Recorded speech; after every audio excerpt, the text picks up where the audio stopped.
the IPCC report, the 1.5 degree limit, that is a function of what we're describing. They're basically setting limits of what they think governmentally we can afford to sort of manage, repair, come back from. And at above 1.5, we think it'll get too devastating to actually be able to manage. We're already facing those problems. In fact, I did a really amazing podcast. I wasn't amazing, he was amazing, the other day whilst I was at COP with a guy called Avinash Pasaud. I do a little podcast now and again as an excuse to speak to clever people that I want to talk to, called New Agreements.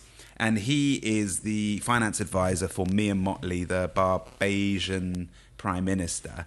And he's come up with this genius idea using an IMF instrument called an SDR, a special drawing right, which basically could release the amount of green finance into the right places at the right time for the right things that we need to try and make this transition at an appropriate time scale. What he basically says is all these ideas floating around are good, but none of them are at the right scale. We need to release 50 trillion of green transition finance into the hands of the right people at the right time. And if we release 10 trillion of SDRs over 20 years, so $500 billion a year, the private sector will leverage that fourfold and we'll get our 50 trillion. Anyway, it's brilliant. But the story he told me, sorry to come back to what we're talking about the devastation, is he said, we hear all about these Germany floods. It's so devastating, it's so terrible, people losing their homes and lives, but it won't have affected even 0.5% of GDP for Germany.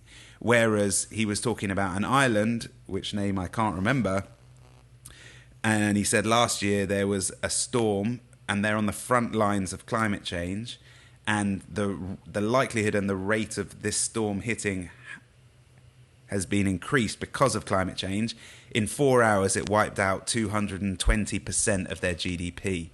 And so that's the kind of event we can't suffer more regularly in more economies, because we just won't have any ability to recover from it. We won't have the economic firepower.